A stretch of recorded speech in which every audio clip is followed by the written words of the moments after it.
Romains 7 et on va lire les versets 14 à 20. On devrait avoir le temps de les découvrir ensemble. Romains 7, 14 jusqu'au verset 20.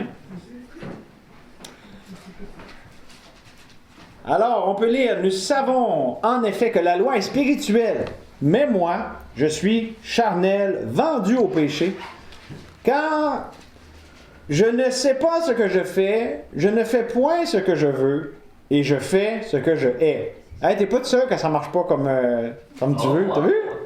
Pour moi, lui aussi, son alternateur était brisé. C'est l'hypothèse la plus plausible. Or, oui, verset 16, c'est ça. Or, si je fais ce que je ne veux pas, je reconnais par là que la loi est bonne.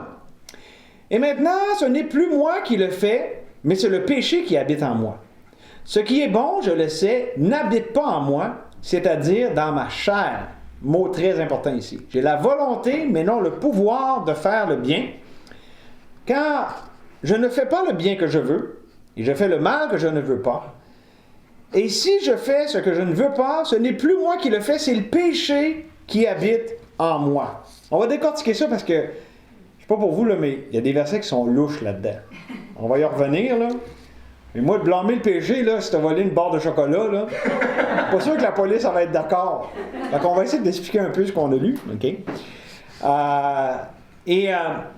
Ce passage, c'est vraiment important dans tout le développement de l'idée de Romains 7. Et je dirais, il faut le comprendre comme décrivant pas la totalité de l'expérience chrétienne quotidienne, OK? Mais ça l'éclaire certainement sur une partie de la vie chrétienne, une facette de la vie chrétienne, c'est-à-dire la chair. Puis, c'est quoi cette vérité-là? Puis, ce qui va avec aussi le péché. Donc, péché, chair, ici, très important à comprendre. On va aussi parler à la lumière de la loi, parce que c'est ça que ça fait dans le passage. Donc, j'aimerais qu'on regarde ensemble, là, simplement, une première réalité fondamentale du chrétien spirituel. Le titre du message, puis on va le faire en deux messages, mais aujourd'hui, on commence à voir le combat charnel de l'homme spirituel. Hey, c'est un bon titre, ça. Vous voulez où je le répète? Non, mais le combat charnel de l'homme spirituel. C'est-à-dire, je vous le répète ici, là, c'est pas Paul avant d'être sauvé, c'est pas... Paul était vraiment un chrétien, puis un homme qui aime le Seigneur, mais ça, c'est le combat avec la fameuse chair. Le combat charnel, le combat avec le moyen de la chair de quelqu'un qui est spirituel, qui aime le Seigneur. OK? Donc ici, on voit d'abord qu'il y a la question du péché qui habite en moi. Les Anglais disent « indwelling sin », okay? Le péché qui habite en moi. Paul ici décrit sa condition, pas de façon absolue, « Ah, c'est tout le temps ce que je suis, charnel, vendu au péché », mais sa chair, elle veut jamais rien savoir, elle est vendue au péché. Tu sais, la chair, elle sert à rien. Puis c'est ça qui décrit tout le problème de ça, c'est ce qu'on va voir ensemble. Et d'abord, si on part avec le verset 14, nous savons en effet que la loi est spirituelle. Donc, on a vu ça quand même pas mal la semaine passée. L'autre d'avant, c'est-à-dire, la loi est spirituelle, pas de problème avec la loi, on va y revenir un peu aujourd'hui, mais surtout ici, mais moi, je suis charnel, vendu au péché. Et là, il va vraiment détailler ici ce que ça veut dire. Et il y a deux éléments qu'on peut voir qui développent à partir de là, OK? Moi, je suis charnel, vendu au péché. D'abord, quand il dit « je suis charnel », c'est tout l'aspect de nous autres, parce que le vieil homme a été crucifié, afin que le corps du péché, la chair, soit réduit à l'impuissance. Mais cette chair-là, OK, c'est ce qui dans nous est terrestre et d'ici-bas, notre volonté, notre pensée, nos émotions, OK, qui sont dans notre âme. C'est lorsqu'on agit de façon indépendante de l'Esprit de Dieu qui habite en nous, là, okay, parce que l'Esprit rend témoignage à notre esprit, il nous communique sa volonté, sa pensée, ses émotions. Mais la chair, là, c'est je fais route seul. OK? Je suis dans l'indépendance, l'autosuffisance, ma volonté. C'est pour ça que je pense que ça fait bien du sens. Ça peut être plein de bonnes intentions. Hey, j'ai une bonne idée, puis hey, je veux vraiment faire le bien, là. Puis moi, je me sens vraiment bien par rapport à ça. Je trouve vraiment que ça a du bon sens. Mais c'est tout de moi. OK? Puis ça, c'est la chair. OK? Fait que pensons pas à la chair. Ne faisons pas l'erreur de voir la chair avec des petites cornes puis qui donne des coups de poing au monde autour d'eux autres quand ils ne sont pas d'accord. Des fois, la chair est pleine de bonnes intentions puis elle veut vraiment aider. Puis elle veut vraiment faire le bien. Elle veut vraiment s'améliorer. OK? Je pense qu'on commence à se comprendre là-dessus parce que ça fait quand même assez longtemps qu'on parle de ces choses-là. Mais bon, quand il dit « je suis charnel », il faut comprendre ça. Vendu au péché. Ça réfère à la ténacité de cette chair, à vouloir toujours le contraire de la volonté de Dieu. Est-ce que la chair peut plaire à Dieu?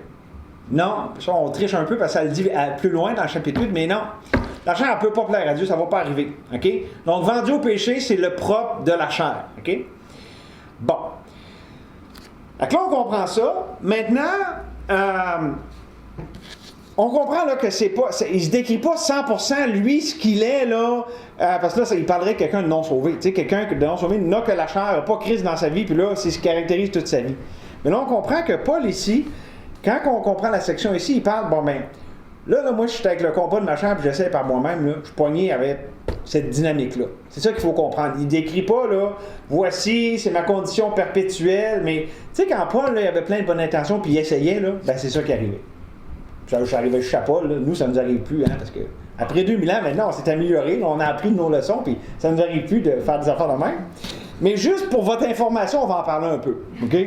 Tu sais, c'est purement académique après-midi, là, tu sais. Ça, je dirais que mon message est plate, là. Ça n'a pas rapport avec nous autres, tu sais. C'est juste dans l'ancien temps. Fait que si ça vous dérange pas, en tout cas, moi, je suis payé pour ça, là, je vais continuer, là. C'est pas vrai ce qu'il dit. Il dit à Julien et Rachel. Ah, mais l'Esprit va donner le discernement. Faut qu'il apprenne à me connaître, là. OK. Donc, c'est ça. Ici, c'est la lutte, dans le fond, contre le péché par la chair. C'est pour ça que ça va si mal, son affaire.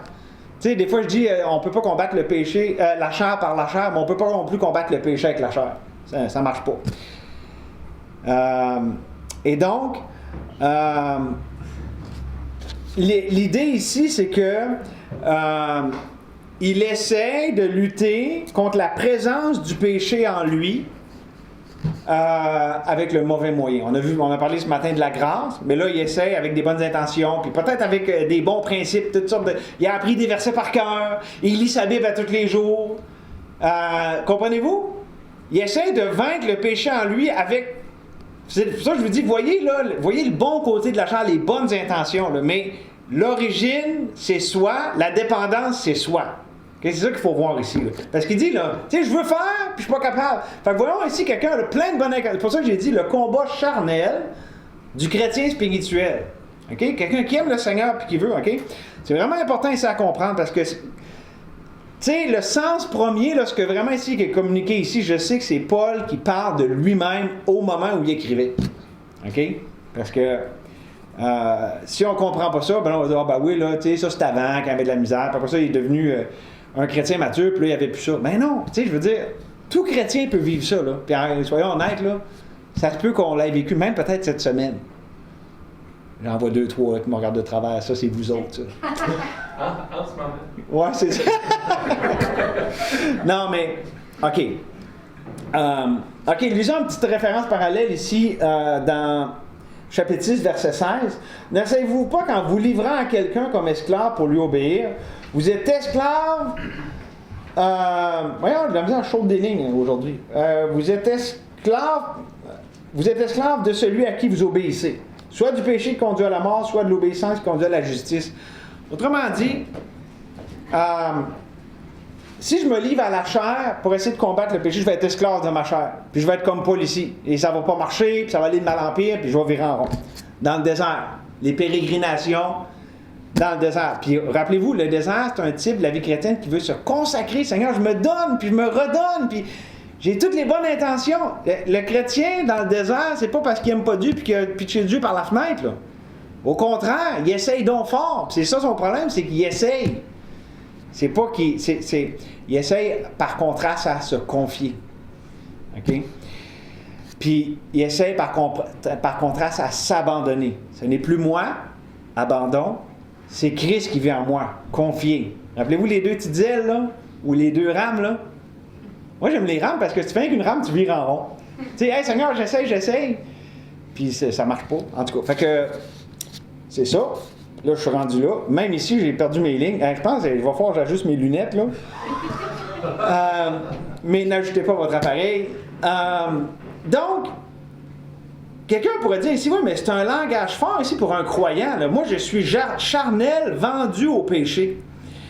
Et là, Paul va répondre à quelqu'un pourrait dire, ben là, tu vas fort, Paul, me semble, mais on devrait-tu te suivre, là? T'es notre leader spirituel, là, puis tu méchante confession. Ah, on n'est pas tout seul que des fois on a des moments honnêtes entre chrétiens. Paul ici était juste honnête. Mais quelqu'un peut dire, ouais, c'est fort. Un peu comme Pierre, là, ouais, on va-tu le suivre? Il a renié le Seigneur, mais ici, ouais, on va-tu le suivre? Il est charnel, vendu. Mais une fois, le pasteur arrive un matin, là.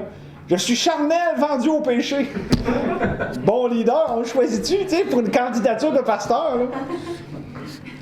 Mais, en tout cas. Fait que, oui, c'est un langage fort.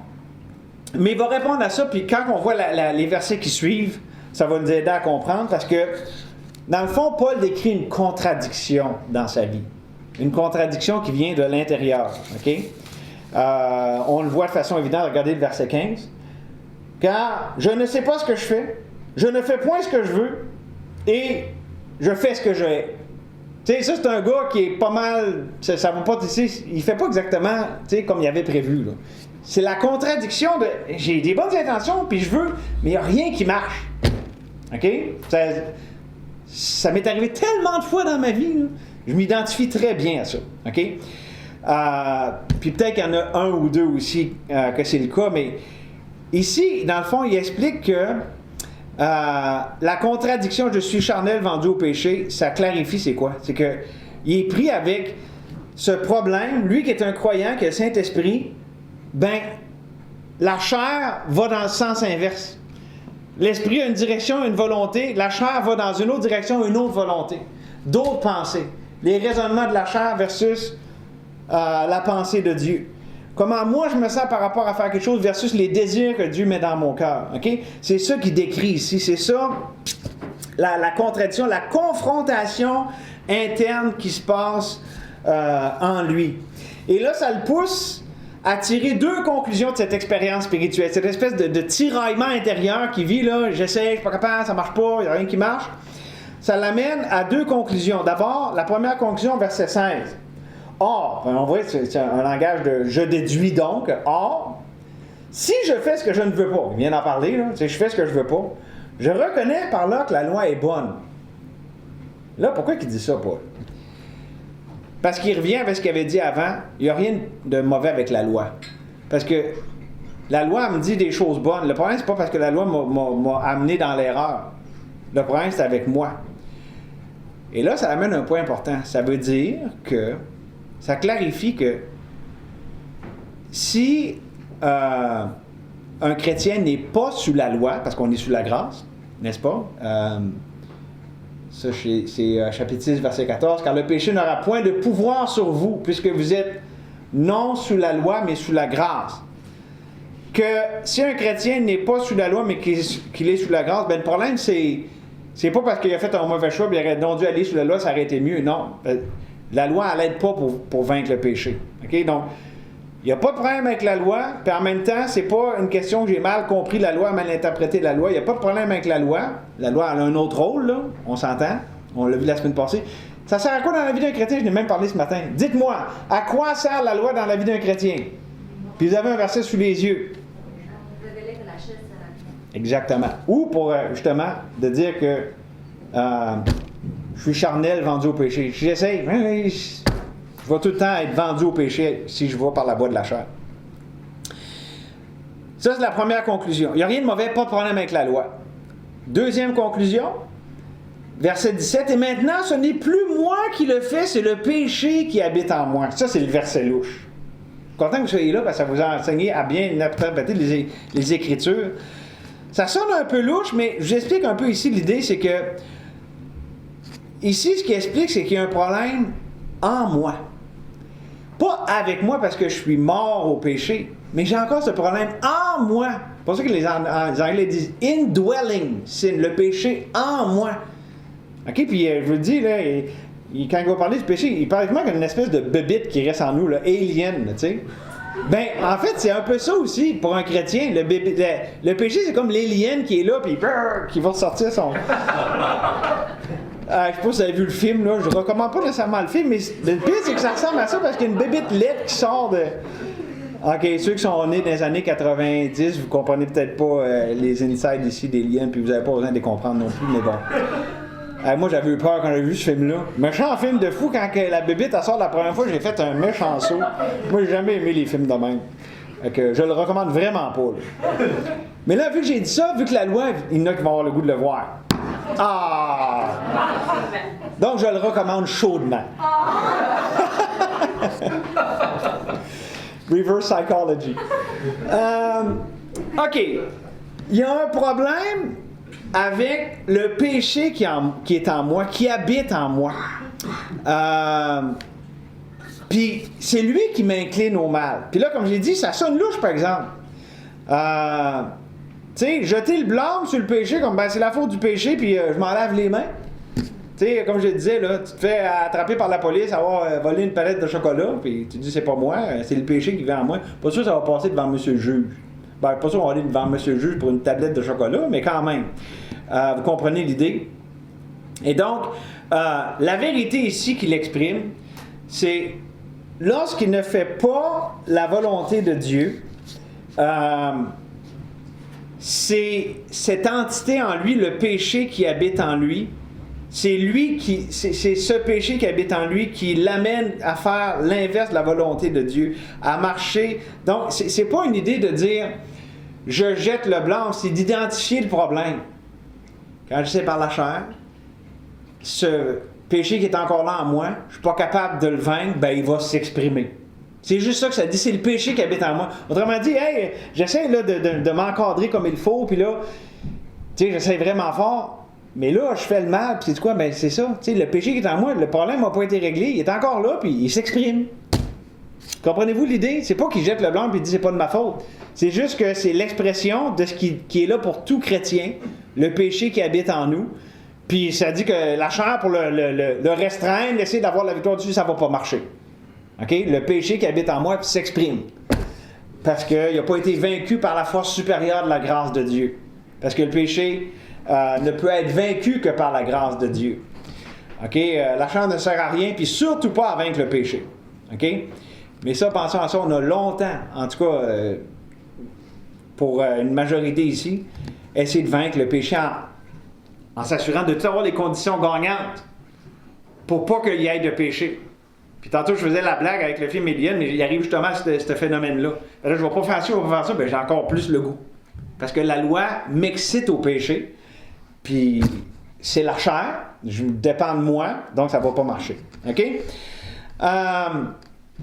Et donc, ça nous aide à comprendre, OK, deux conclusions, pas de problème avec la loi, le problème, c'est le péché qui habite en moi. Maintenant, dans les versets 18 à 20, Paul va...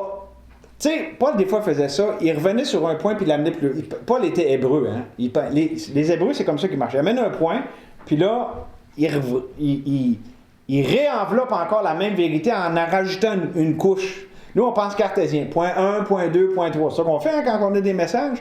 Ben oui, c'est plutôt voici l'idée principale, puis voici ce qui est impliqué. Puis il y a ça aussi qui est impliqué. Tout le temps dans la même idée, mais en rajoute, puis en rajoute. Ça, c'est la pensée hébraïque. Ben, on pourrait dire même Moyen-Orient. Il n'y a pas que les Hébreux qui pensent de même, mais mettons que c'est moins cartésien comme nous, on est habitué de penser. Donc, il ne change pas de sujet. Il reste dans la même idée dans les versets 18 à 20. Puis il renforce ce qu'il a déjà dit par rapport à ces deux conclusions. Pas de problème avec la loi, puis le problème, c'est le péché en moi. C'est comme s'il nous dit, je vais vous redécrire mon expérience, puis dites-moi ce qu'il y en est pour vous. C'est un peu ça l'idée des versets 18 à 20. OK? Verset 18. Ce qui est bon, je le sais, n'habite pas en moi. c'est-à-dire dans ma chair. Ça, c'est tellement important à comprendre. Parce qu'il y avait un nouveau cœur, là, Paul. Là. Il était une nouvelle créature en Jésus-Christ. Il était en Jésus-Christ. Il n'était pas en Adam. Mais quand il dit ce qui est bon n'habite pas en moi, c'est-à-dire dans ma chair, c'est important de le spécifier, justement. C'est cette partie-là de lui, là. Le moi, son âme avec sa volonté, sa pensée, ses émotions. OK? Ça, le bien n'habite pas là. J'ai la volonté, mais non le pouvoir de faire le bien. Donc, dans cette partie de moi, là, ma chair, là, OK? Ou pour le dire dans les mots de Romains 6.6, le corps du péché. Ouais, c'est ça, le corps du péché. Là où le péché réside en moi. Il n'y a rien de bon. Il n'y a rien de bon qui est là. Et là, il dit, j'ai la volonté, mais non le pouvoir. Donc, le problème, c'est pas la volonté. Ça, c'est important à comprendre. Pourquoi le problème, c'est pas la volonté?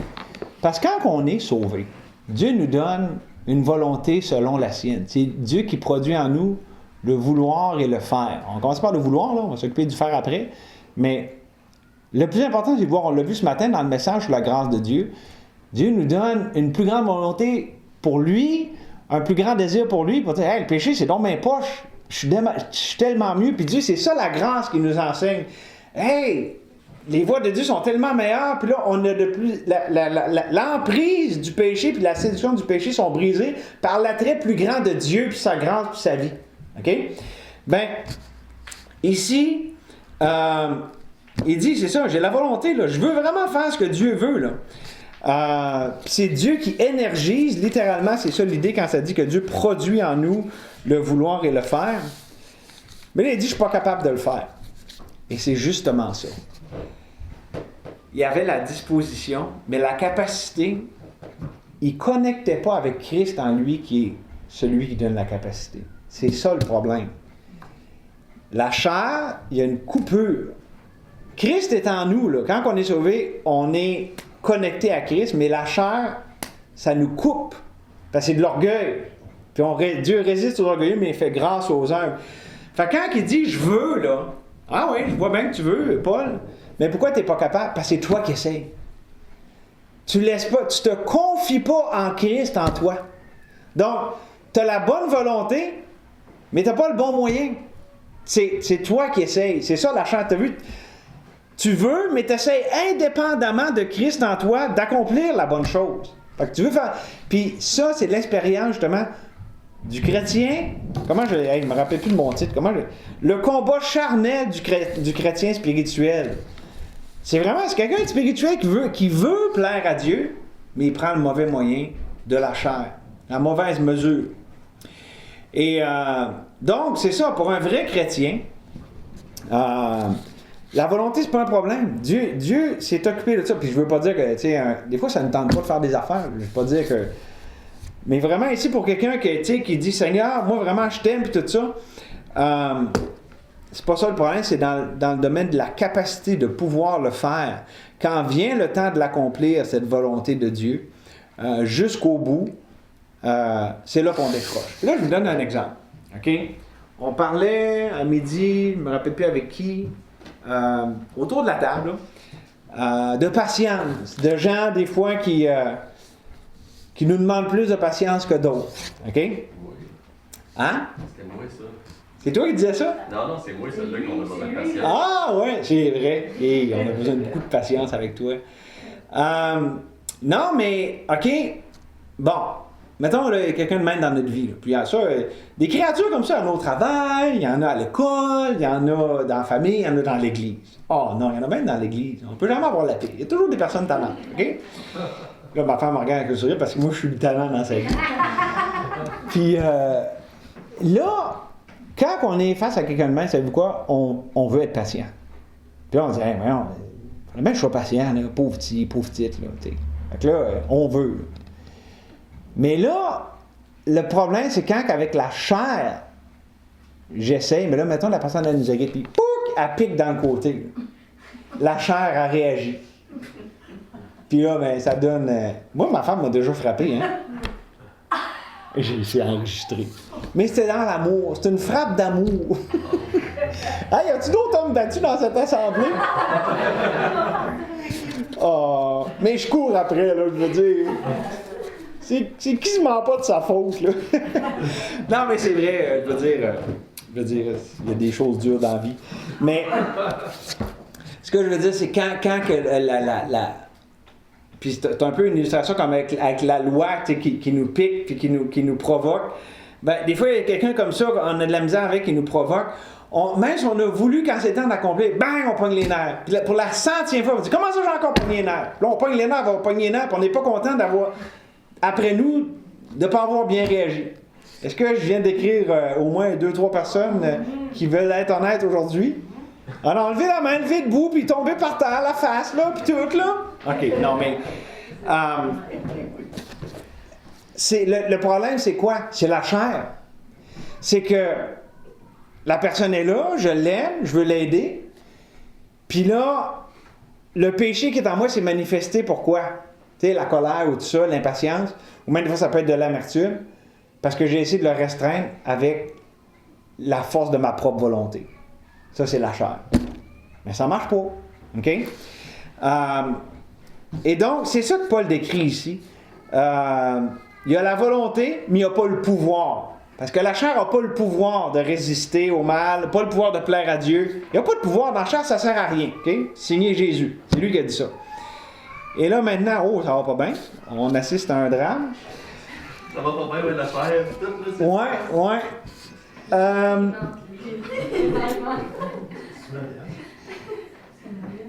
OK. Non, c'est Charles. Ah, c'est beau, la vie est belle, il n'y a pas de problème, tout le monde est content. Puis moi, je vais essayer de continuer. OK, là, ça nous amène au verset 19. Quand je ne fais pas le bien que je veux et je fais le mal que je ne veux pas. Et là, encore là, voyez-vous, il répète presque mot pour mot ce qu'il a dit avant. Et il réitère, dans le fond, cette contradiction qui est en lui. Autrement dit, Paul renforce ce qu'il avait dit auparavant.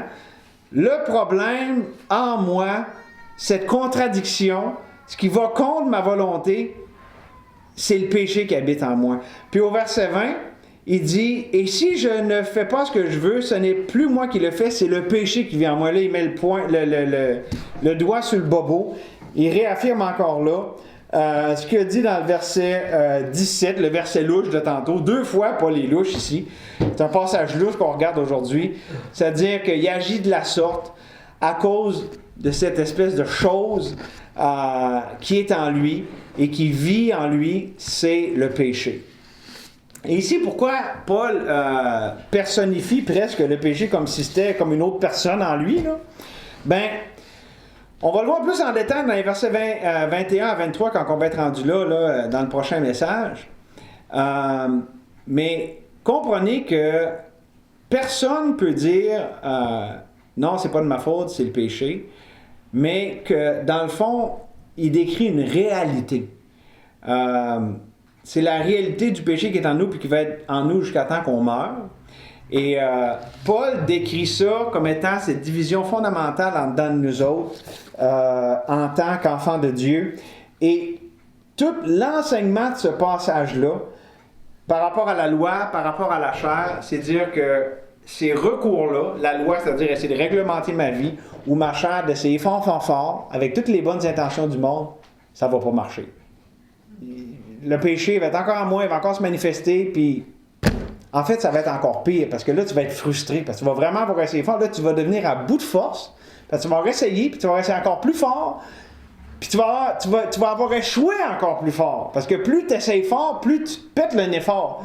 Tu sais, si tu essaies une première fois en marchant, puis boum, tu te cognes le nez, c'est pas pire, mais si tu pognes un bon swing, là, puis là, tu te pètes le nez, ça commence à faire mal. Même toi, quelqu'un qui fait ça pendant 10 ans, là. Je lève ma main. Hey, imaginez-vous, c'est quand même... Mais c'est ça ici, ce dont il parle.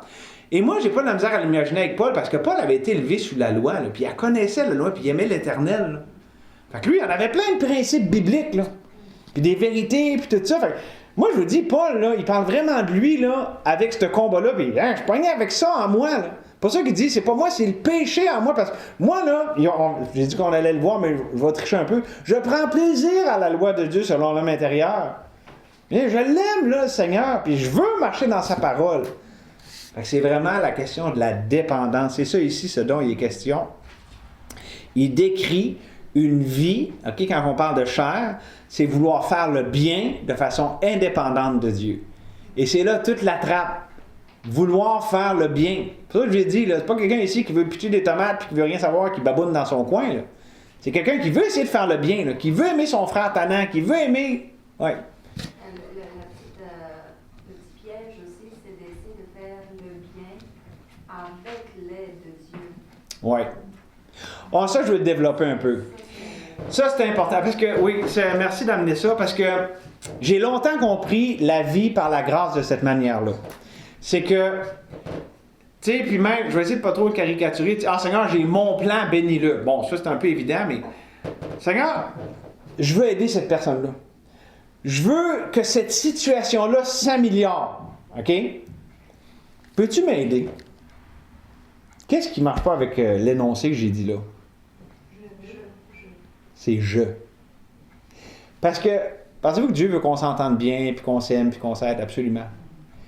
Mais c'est plus moi. C'est Christ qui vit en moi. Le problème avec ça, c'est pas... Tout, c'est comme il dit là, hey, je veux faire le bien, puis tout ça.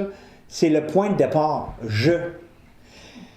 La disposition spirituelle, pour la même situation, c'est justement quand tu as constaté ça, là, quand tu as vu que la chair ne sert à rien. C'est-à-dire, là, je peux commencer avec je, là. Moi, je voudrais bien, là. Mais je ne suis pas capable. Je ne suis pas capable d'aimer cette personne-là. Je ne suis pas capable d'être patient. Puis je ne veux même pas essayer, Seigneur. Mais toi, je sais que tu es patient, puis je sais que tu l'aimes. Puis ma confiance, là, est en toi. Que toi, en moi, là, t'aimes cette personne-là. T'exprimes ta patience. Dieu a toute la patience du monde. Il a tout l'amour du monde. Puis il l'a mis en nous. Dans toute sa plénitude. Voyez-vous qu'on a la même situation, la même personne, mais complètement deux façons de penser différentes. C'est pour ça que j'appelle ça souvent le changement de paradigme. C'est que tu n'approches plus les choses de la même manière. Et ce matin, j'ai référé à quelque chose et je vais le donner en illustration pour terminer avec tout ce qu'on dit là, parce que moi, dans le fond, une grosse affaire que j'apprends là, d'apprendre à vivre par la grâce de Dieu, c'est d'apprendre à attendre. Hey, pour moi, là, ça veut dire apprendre à attendre, c'est vraiment quelque chose. Parce que moi, je suis un gars, là, go get it. Tu sais, on y va, puis let's go, plein de bonheur. Tu sais, j'ai un haut taux d'énergie, là, et de volonté, puis de... Hein, ceux qui me connaissent, là... Moi aussi, je me tombe sur les nerfs avec ça. Hein? Mais on couvrait dans l'aéroport pour te suivre. Hey, ben c'est ça, tu sais. C'est vrai, on n'était pas habitués. Mais, hey, on disait tantôt la pomme, moi, j'ai déjà perdu ma mère au magasin, là, parce qu'elle marchait tellement vite, là. Moi, je me rappelle, j'avais vu des calottes chez Sucir, là. J'ai regardé les calottes, je cherchais la calotte des expos, me reviens, j'ai plus de maman.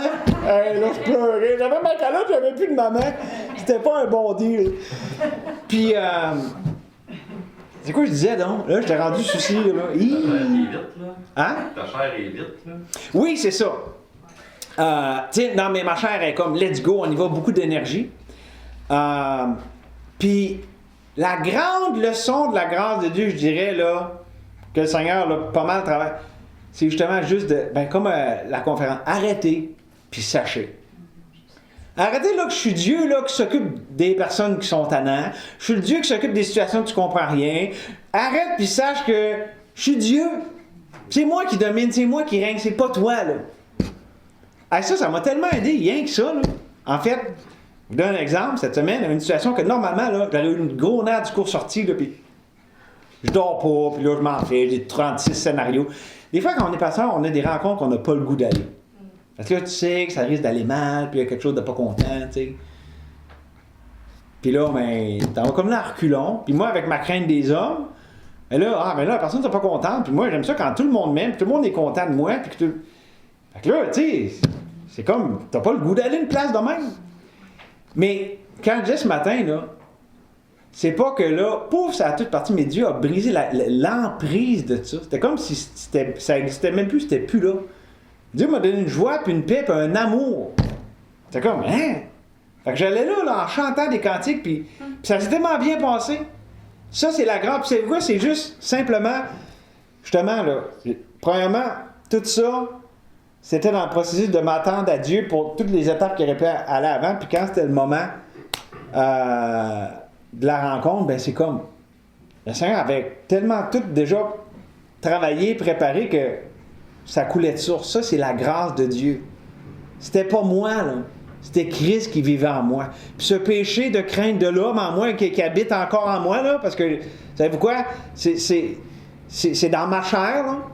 Ben, l'accès, la pogne que ça peut avoir sur mon cœur, Dieu l'a brisé. Savez-vous quoi? Je vais me lever le même matin, puis quelqu'un m'appelle, puis il veut faire une rencontre que j'ai pas le goût d'avoir. Va encore falloir que je dépende de Dieu pareil. Parce que c'est pas comme. Tu sais, on dépend toujours. C'est pour ça qu'il n'y a pas de passivité là-dedans, puis de chrétien sur son sofa. J'ai compris la grâce de Dieu, puis là, hein, la grosse bédaine en pantoufle. C'est pas ça, là. C'est vraiment. C'est une vie de dépendance. Puis pour un humain, là, c'est pas normal de dépendre de quelqu'un d'autre que nous autres. Là.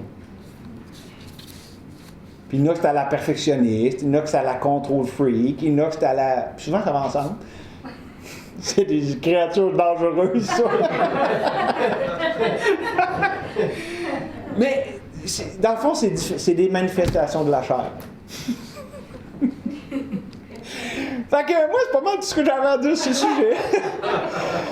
Ah. Y a-t-il quelqu'un qui a des questions? Ah, ok. Vas-y, Pascal, on t'écoute. Juste pour revenir, on dirait que ça m'aide à comprendre le côté, genre, mettons, la chair qui essaie de faire le bien, ce serait manifesté comme, mettons, elle rencontre la personne qui la rend très impatiente naturellement, mettons, puis là, elle voudrait donc bien être patiente, puis là, finalement, elle s'accroche, puis elle n'est pas du tout patiente. Exactement. C'est comme la chair qui se manifeste. Ouais. Si on regarde ça sous l'angle de l'esprit, ou la vie communiquée, ça revient à une dépendance. C'est plus gros que juste sur le coup, sur le moment, dans le fond. C'est comme sa relation avec le Seigneur, sa dépendance de lui, qui va se manifester. Il va t'avoir comme préparé pour ce moment-là, dans le fond. Puis là, ben, c'est sa vie qui va se manifester au lieu du pétage du bois. Oui, c'est pour ça que ça parle de la marche, c'est pas juste un pas. C'est un pas après l'autre, après l'autre. 4 petites créatures qui travaillent ça comme à temps plein. Et... Fait que, c'est ça, c'est difficile de... Toi, c'est dur de te penser bonne, hein? Ouais, comme disait Sylvie, moi, avant d'avoir des enfants, j'étais très spirituel. Non, mais c'est vraiment dur de sortir de ce pattern-là. Moi, je suis dans le même club de célèbres qui ont marché sous la loi intensément. Là, c'est ça, ça prend vraiment la grâce de Dieu de sortir de ce pattern-là, de vouloir être comme OK, tantôt, je vais être patiente. C'est clairement pas ça qui se passe. C'est ça, c'est comme un. Satan, il est bon pour nous convaincre que si on retrousse nos manches comme juste un petit peu plus haut, ça va peut-être marcher la prochaine. Ouais, c'est ça. Mais c'est ça revient à une personne. Oui, puis ça revient, tu sais, c'est pas d'essayer plus fort puis plus de, tu sais, la volonté, c'est pas un problème. Tu sais, Dieu, il sait qu'on l'aime, on veut y plaire. C'est la capacité, puis ça, c'est pas nous.